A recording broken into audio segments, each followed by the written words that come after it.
오늘은 붉은 암송아지 정결 예식이라는 제목으로 말씀을 상고합니다. 정결 예식이라고 하는 것은 타호르라고 그러는데 부정한 것을 깨끗하게 한다 하는데 뜻이 있어요. 말하자면 영적으로는 죄를 사한다 하는 거고, 또 윤리적으로는 더러운 마음을 깨끗한 마음으로 바꾼다.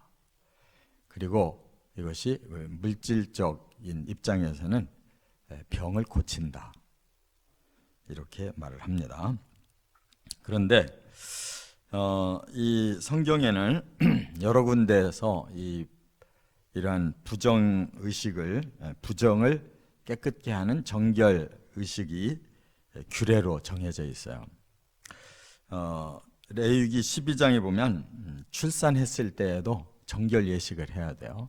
아들을 낳으면 어떻게, 딸을 낳으면 어떻게, 이것이 정해져 있어요. 왜냐하면 피를 흘렸기 때문에 부정이 왔다, 이렇게 봅니다. 그 다음에 레위기 14장에 가면 이 나병, 보통 문둥병이라고 하는, 오늘날은 이제 한센병이라고 그러는데, 이것이 그 당시에도 아주 무서운 병이었어요. 그것이 이제 나았을 때 정말로 나았느냐 하는 것을 제사장이 확인하고 정결 예식을 행해줘야 그 사람이 사회생활을 할 수가 있어요. 그 다음에 레위기 15장에 가면 유출병의 정결 예식이 있는데, 이 유출병이라는 것은 나쁜 것이 이렇게 흘러나온다. 그 말은 이제 성병을 말하는 거예요. 남녀의 성병. 그 성병에 걸렸을 때 이제 이것이 전염이 되기 때문에 그를 격리시켰다가 이제 나으면 이 사람이 이제 정상적인 삶을 살 수 있도록 해주는 것이 정결 예식이에요.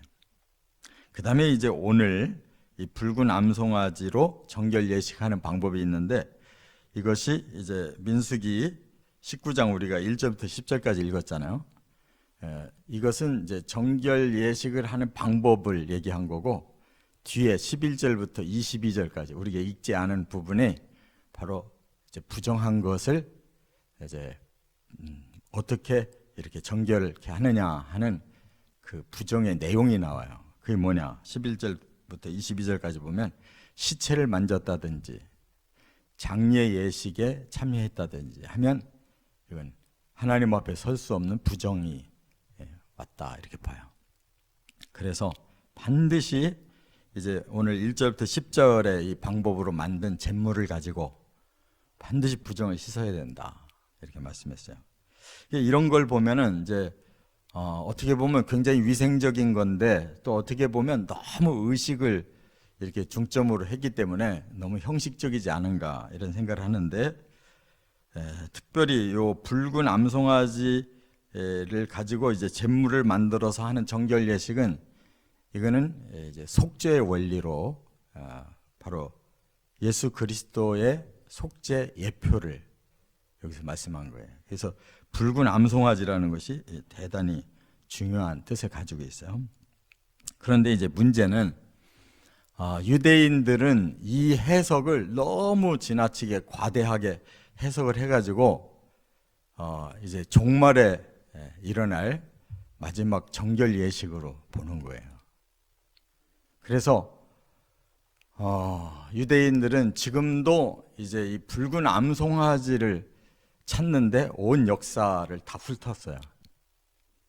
그래서 드디어 이제 붉은 암송아지를 발견해서 이제 그 잿물을 만들어 놨다는 거예요. 그러면 이제 마지막 정결 예식만 남아 있다라고 보고 있는 거예요. 그들은 왜 그렇게 생각하느냐? 탈무드에 그렇게 해석을 해놨어요. 그래서 온통 붉은 암송아지를 찾는데 심혈을 기울였는데, 드디어 2018년도 8월 28일 날 그 붉은 암송아지를 발견했다는 거예요. 잿물을 만들어 놓고 기다리고 있다는 거예요. 뭘 기다리겠어요? 자기들은 메시아가 아직 안 오셨다는 거예요. 메시아가 오시면 이제 그 성전에 들어가야 되는데 지금 성전이 없어서 지금 성전을 만들려고 온갖 정성을 다 쏟고 있어요. 그게 종말이고 그 사람들이 받아들이는 메시아가 저 그리스도인 거예요. 바로 이 붉은 암송아지를 잘못 해석했기 때문에 이렇게 핀트가 완전히 어긋난 거예요. 이 붉은 암송아지는 2000년 전에 예수 그리스도가 이걸 예표로 이루어 놓으셨어요. 그들은 그걸 안 받아들여서 2000년 동안 저주를 받아서 떠돌아다녔는데 아직도 깨닫지를 못하고 다시 제자리로 돌아와서 이스라엘을 자기들이 영토로 완벽하게 만든 다음에 거기에 성전을 꼭 짓고 메시아를 받아들여야 되겠다는 거예요. 그 성전에다가 붉은 암송아지의 피로 정결해야 이게 메시아를 받아들일 수 있다는 거예요. 그래서 우리 기독교와는 너무나 크게 격차가 벌어져 있는 해석이 바로 이거란 말이에요. 자, 세 가지로 말씀을 나눕니다. 첫째, 온전한 붉은 암송아지를 불태우라 이렇게 말씀했어요. 1절부터 6절에 보면. 그럼 붉은 암송아지가 뭐냐? 송아지인데 이 겉에 모양이 붉다는 거예요. 그런 특별한 암송아지를 찾아서 그거 가지고 이제 잿물을 만들어야 되는데 여기 보면 흠이 없어야 된다. 멍에를 매지 않아야 된다. 붉어야 된다. 이 세 가지 특징이 있어요. 그럼 왜 붉은 암송아지를 꼭 찾으라고 하셨을까? 그 앞에 그런 속죄나 뭐 이런 거 할 때 그런 게 없었거든요. 성경 전체에 딱 여기만 나오는 거예요. 붉은 암송아지는. 그래서 유대인들은 그것이 또 너무너무 또 깊은 의미가 있다고 보는 거예요. 근데 붉다는 것은 피와 생명을 의미하는 거예요. 그가 대신 죽어서 다른 사람의 죄와 부정이 씻겨진다는 거예요. 그게 바로 예수 그리스도신 거예요. 그리고 또 흠이 없어야 된다. 멍에를 매지 않아야 된다. 이게 바로 죄가 없어야 되고 가장 순결해야 된다는 거예요. 근데 이 세상의 사람들은 그럴 사람이 없어요. 그래서 아주 죄가 없고 순결한 하나님이 내리신 붉은 암송아지를 통해서 죄를 씻어야 된다는 건데 진짜로 붉은 암송아지를 찾는 거예요. 그 사람들은 영적으로 그 생명의 피를 흘려서 그 죄가 없는 분이, 순결한 분이 사람들의 죄를, 부정을 씻어줘야 된다라고 깨닫지를 못하는 거예요. 그래서 진짜 붉은 암송아지를 계속 찾았는데 9번 찾았다는 거예요. 9번. 그리고 아까 말씀드린 것처럼 2018년도 8월 28일 날 찾은 붉은 암송아지가 10번째라는 거예요. 또 그들은 10번째라는 걸 또 강조하는 거예요. 그리고 그 암송아지를 찾으면 어떻게 해야 되느냐? 그걸 성전에서 죽여야 되는 거예요. 그래서 그 피를 성소를 향해서 7번 뿌려라 그랬어요. 성전이 정화돼야 되는 거예요. 성전이 7번 뿌리고 그 다음에 그 시체를 진영 밖으로 가지고 나가라는 거예요. 거기서 다 각떠서 태우라는 거예요. 그게 바로 예수님이 예루살렘에서 그 70인 공회에서 그렇게 심판을 받고 끌려서 진영 밖으로 나가서 성 밖에 저 갈보리 산에서 십자가에 달려 죽으시고 그리고 장례가 그날 저녁에 이루어져서 바로 이렇게 붉은 암송아지로서 철저하게 대신 희생하고 처벌받고 그래서 우리로 하여금 그 보혈이 그 십자가에서 물과 피를 다 쏟으신 그 정결한 예수님의 그 보혈이 우리의 죄를 씻고 부정을 벗겨낸다는 거예요. 할렐루야. 이렇게 예표가 2000년 전에 예수님을 통해서 이루어진 거예요. 그래서 백향목과 우슬초와 홍색실을 함께 태우라 그랬어요. 무슨 의미냐? 백향목은 가장 아름답고 순결한 모습을 상징하는 거고, 우슬초는 향기를 상징하고, 홍색실은 피와 생명의 희생을 상징하는 거예요. 가장 아름다운 예수님, 가장 향기로운 예수님, 가장 생명력이 완전하신 예수님이 우리를 희생해 주셨다. 그 말. 그리고 나서 그거를 이제 재를 모아서 잿물을 만드는 거예요. 그리고 이제 부정할 때마다 그거를 뿌려서 부정을 없애라 이렇게 말씀하는 거예요. 그런데 이처럼 유대인들은 이 구약의 요 민수기 19장을 해석하기를 그냥 삐딱하게 이렇게 직설적으로 해석해가지고 그들이 지금까지 붉은 암송아지를 찾아서 지금 준비해놨다는 거예요. 그러면 뭐가 남았느냐? 바로 이스라엘이 지금까지의 부정을 씻기 위해서는 완벽한 독립이 돼야 되는 거예요. 그런데 지금 이스라엘 나라는 두 민족이 살고 있어요. 바로 팔레스타인 사람들, 그게 아랍 계통 사람들인데 엄밀히 말하면 그들도 아브라함의 자손이에요. 이스마엘 후손들이 대부분이에요. 그리고 이삭의 아들들 이스라엘 사람들이 지금 가나안 땅에 섞여 살고 있다고요. 팔레스타인 사람들은 저주받아서 세상으로 흩어지면서 팔레스타인 사람들이 들어온 거예요. 이스라엘 사람들이 2000년 가까이 쫓겨난 동안에 그 사람들이 들어와서 1000년 이상을 살았기 때문에 그들은 자기들이 주인이라는 거예요. 이스라엘 사람들은 아브라함에게 언약하신 이삭의 아들 야곱의 아들들이 우리 이스라엘이기 때문에 이건 우리 땅이다, 우리가 차지해야 된다고 들어온 거예요. 지금 맨날 싸우고 있는 거예요.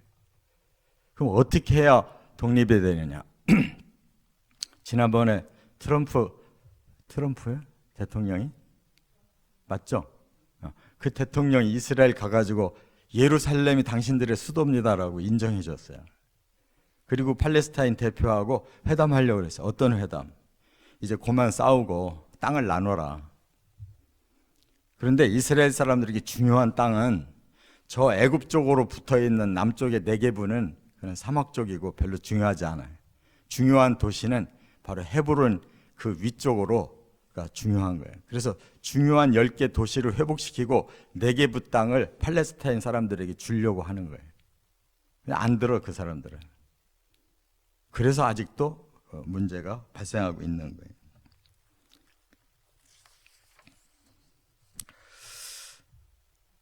그리고 이제 성전을 그 사람들이 짓고 싶어 하는데, 왜냐하면 스가랴 14장에 보면 메시아가 성전에 들어오실 거라는 거예요.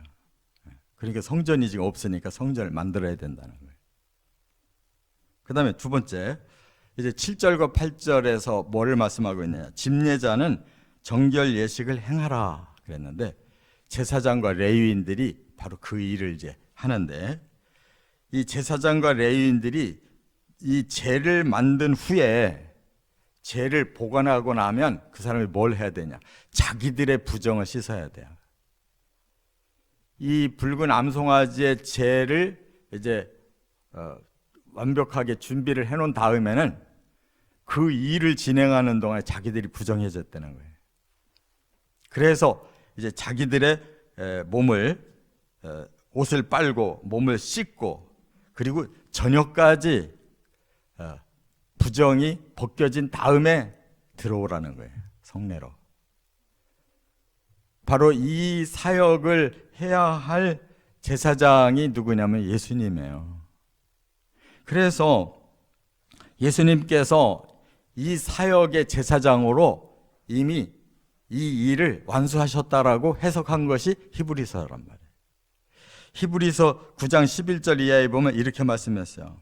그리스도께서는 장래 좋은 일에 대제사장으로 오사 손으로 짓지 아니한 것 곧 이 창조에 속하지 아니한 더 큰 온전한 장막으로 말미암아. 그랬으니까 이 창조에 속하지 아니한 더 큰 온전한 장막이라는 건 천국 장막을 말하는 거예요. 천국. 하나님의 그 나라의 성전에서 바로 예수님은 단번에 염소와 송아지의 피로 하지 아니하고 오직 자기의 피로 영원한 속죄를 이루사 단번에 성소에 들어가셨다 그랬어요. 그러니까 예수님은 하늘 성소를 말씀하고 있는 거예요. 하늘 성소에 예수님의 피를 뿌려서 그 성소를 완성시켜 놓으셨다는 거예요. 근데 유대인들이 이 땅에 있는 성소에 지금 집중하고 있는 거예요. 중요한 건 하늘 성소가 정결해지고 성도들을 정결하게 해서 천국으로 들여야지 영원한 생명이 시작되는데 유대인들은 천국 개념이 없어요. 여전히 가나안 땅의 예루살렘만 성전이에요. 거기에다 매달리는 거란 말이에요. 이미 예수님은 하늘 성전에서 자기의 피를 단번에 뿌려서 완성시켰다는 거예요. 붉은 암송아지의 역할을 끝내셨다는 거예요. 할렐루야. 그렇기 때문에 13절에 염소와 황소의 피와 및 암송아지의 죄를 부정한 자에게 뿌려 그 육체를 정결하게 하여 거룩하게 한다면 하물며 영원하신 성령으로 말미암아 흠없는 자기를 하나님께 드린 그리스도의 피가 어찌 너희 양심을 죽은 행실에서 깨끗하게 하고 살아계신 하나님을 섬기게 하지 못하겠느냐, 이렇게 말씀했어요. 이 땅에서 제사로 이렇게 정결 예식으로 행하던 많은 염소와 황소의 피와 지금 암송아지의 죄라고 말했잖아요. 구약성에 단 1회 나오는 그걸 여기에다 딱 표시했어요. 암송아지의 죄를 통한 부정을 씻는 이 모든 의식도 사람을 정결케 해줬다면 바로 그 모든 것에 진짜이신 예수 그리스도가 하늘 성소에서 단번에 피로 정결하게 해서 인류를 구원하지 못하게 하겠느냐, 그 말이에요. 이렇게 해석해 놨잖아요. 히브리서에 2000년 전에 이미 해석이 됐어요. 그래서 결론적으로 히브리서 10장 19절 그러므로 형제들아 우리가 예수의 피를 힘입어 성소에 들어갈 담력을 얻었나니, 우리가 예수의 피를 통해서 하늘의 성소에 들어갈 담력, 그런 당당한 권리를 얻었단 말이에요. 그 길은 우리를 위하여 휘장 가운데로 열어놓으신 새로운 살 길이요 그 휘장은 그의 육체다. 예수님이 십자가에 돌아가시는 순간 성소의 휘장이 찢어졌어요. 그래서 새로운 길이 열렸다. 하늘 성전으로 올라가는 길이 열렸다는 거예요. 할렐루야. 그래서 우리 천국 가려고 하는 거예요. 근데 아직도 천국의 개념이 없는 신자들이 너무 많은 거예요. 이스라엘 사람들처럼 이 세상 종교처럼 이 땅에다가 만들려고 하는 사람들, 이 전부 다 가짜인 거예요. 예수님은 천국 성소에서 피 뿌려서 천국을 완성해서 우리를 그리로 부정을 다 없애서 들여보내려고 하는 거예요. 어떻게 믿는 거냐고 지금. 내 마음에 천국이 없으면 그 사람은 가짜 신앙인 거예요. 믿습니까? 천국이 반드시 있고 부활이 반드시 있고 예수님이 반드시 재림하셔서 우리를 끌고 천국으로 올라가셔야지 이 구원이 완성되는 거예요. 그런데 뭘 땅에서 뭘 어쩌고 저쩌고 하겠다고 온갖 여기다 다 쏟고 있으면 그게 종교지, 그게 예수 그리스도의 복음이냐고. 끝으로 세 번째 9절과 10절 죄를 보관하라 그랬어요. 왜? 그 죄로 계속 부정을 씻기 위해서. 그러면 이건 어떻게 해야 되느냐? 여기 진영 밖에 한 곳에다가 재물을 보관해라 그랬어요. 진영 밖에서. 이게 중요한 거예요. 왜? 이 재물이 바로 사용되어져야 될 것은 진영 밖에 있는 더러운 자들이 사용하는 거예요. 깨끗한 사람은 사용할 필요가 없는 거예요. 그래서 부정을 씻는 물로서 계속 속죄를 하는 영적 제사로서 계속 더러운 세계를 씻어 가라고 말씀한 거예요. 그러면 이게 어떻게 이루어지느냐? 바로 이 세상의 복음화를 말하는 거란 말이에요. 거룩해진 자를 말하는 게 아니고 거룩하지 못한 자들을 계속 그 제물을 통해 부정을 씻고 속죄를 통해서 하나님의 백성으로 모아놓으라는 거예요. 믿으시 바랍니다. 하나님의 말씀은 이렇게 뜻으로 풀어야 되는 거예요. 그냥 글자 그대로의 그 겉표식, 의식을 받아들이면 안 되는 거예요. 그래서 우리는 예수 그리스도의 피로 우리가 세상에 사는 동안에 짓고 있는 모든 죄를 계속 우리는 부정을 씻고 있는 거란 말이에요. 이 세상을 살면서 하나님의 성전에 들어가기까지. 믿습니까? 그래서 정결해져야 되는 거예요. 예수의 복음과 성령으로 계속 영적 재물을 통해 우리의 부정을 씻고, 그래서 성령의 내적 열매를 9가지를 맺고 외적 열매인 복음화가 이루어져서 그 다음에 하늘 성소로 가는 거예요. 그 디데이가 예수님 오시는 날이란 말이에요. 그런데 이 유대인들은 지금 땅에서 붉은 암송아지를 찾아가지고 그 제물을 만들어 놨다는 거예요. 그러면 제물을 만들었으면 이제 성전을 만들어서 그 메시아를 모셔야 된다는 거예요. 그 디데이가 얼마 안 남았다고 지금 보고 있는 거예요. 그래서 성전 재료 다 만들어 놨는데 6개월이면 조립한다는 거예요. 성전을 6개월이면 세운대요. 그런데 안 되고 있는 것이 지금 그 땅이 아직까지 분열돼서 지금 계속 지금 서로 미사일 쏘고 있잖아요. 아직 회담이 안 이루어지죠. 그 주변에 이스마엘 자손들이 꽉 차 있으니까 팔레스타인의 그 하마스가 계속 덤벼들고 있는 거잖아요. 이게 해결이 안 된 거예요, 현재. 그래서 하고자 하는 게 뭐냐? 세계 평화를 지금 부르짖고 있는 거예요, 이스라엘을. 그리고 기독교 중에서 세계 평화를 가장 앞서서 주장하는 게 천주교예요. 천주교는 천국 얘기를 안 해요. 아십니까? 그게 최고의 세계 종교야. 앞으로 이스라엘과 천주교와 이슬람이 합해서 합의를 얻을 방법이 세계 평화예요. 거기에 모든 종교도, 모든 경제도, 모든 정치도 합하자. 그걸 주장하고 성공을 거두는 자가 적그리스도인 거예요. 3년 반이면 이루어지는 거예요. 그 후에 그 배후에 멸망에 가증한 자가 바로 성전에 앉게 될 것이다. 그런데 그게 바로 사탄이에요. 적그리스도가 그 사탄의 일을 하기 위해 온 자란 말이에요. 그 세계 평화가 3년 반만 지나면 깨질 거예요. 그 다니엘서에 바로 그걸 예언해 놓으셨잖아요. 다니엘 11장 31절, 12장 11절에 멸망에 가증한 것이 거룩한 곳에 설 것이다.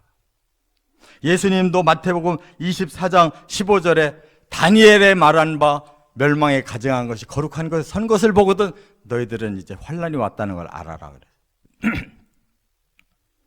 계시록 12장 10절에도 바로 이거를 얘기하고 있단 말이에요. 악한 사탄이 하늘에서 쫓겨나서 땅바닥으로 쫓겨났다. 그때 적그리스도가 바다에서 거짓 그리스도가 땅에서 올라와서 적극적으로 사람들을 현혹한 다음에 사람들을 죽일 것이다. 왜?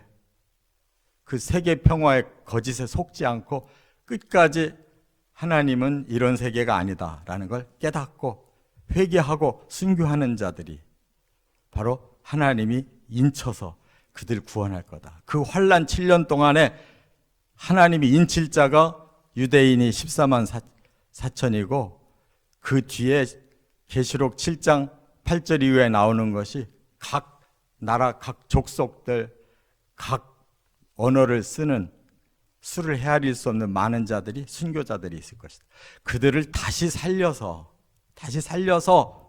그들도 부활에 참여시킬 것이다 라고 성경이 말씀하고 있잖아요. 깨달으시 바랍니다. 그러니까 우리는 어떻게 보면 환란 전에 평안하게 죽었다가 예수님 오시는 날 부활해야지, 이 마지막 환란까지 있었다간 큰일 나는 거예요. 둘 중에 하나를 선택해야 돼. 적그리스도에 굴복해서 그 제도로 들어가든지, 아니면 나는 가짜한테 굴복하지 않겠다 하고 죽든지. 그럼 죽으면 바로 살아나. 예수님이 지상으로 내려올 때는 이미 우리는 살아있는 거예요. 다시 계시록 7장의 말씀대로 이루어질 걸 믿으시 바랍니다. 지금 살다가 지금 죽든지 그 환난 때까지 살아있다가 순교를 당하든지 간에 예수님 오실 때 우리는 살아나는 거예요. 그 사람들이 진짜 신자고 하늘 성소의 피를 통해서 거룩한 자로 천국에 들어갈 사람들인 거예요. 믿으십니까? 이거 안 믿으면 못 가는 거예요. 여기에는 열애가 없어요. 여기에는 다른 타협이 필요가 없어요. 하나님이 구약에서부터 주신 계획이에요. 암송아지의 잿물의 원리가 바로 이거예요. 이스라엘은 철저히 지금 속고 있는 거예요. 그래서 계시록 7장 11절에 모든 천사가 보좌와 장로들과 네 생물이 주위에 있다가 그들이 모두 함께 아멘 찬송과 영광과 지혜와 감사와 존귀와 권능과 힘이 우리 하나님께 세세토록 있을지어다 아멘 함으로써 천국의 대합창이 울려 퍼질 거예요. 거기에 우리도 같이 찬양하는 거예요. 믿습니까?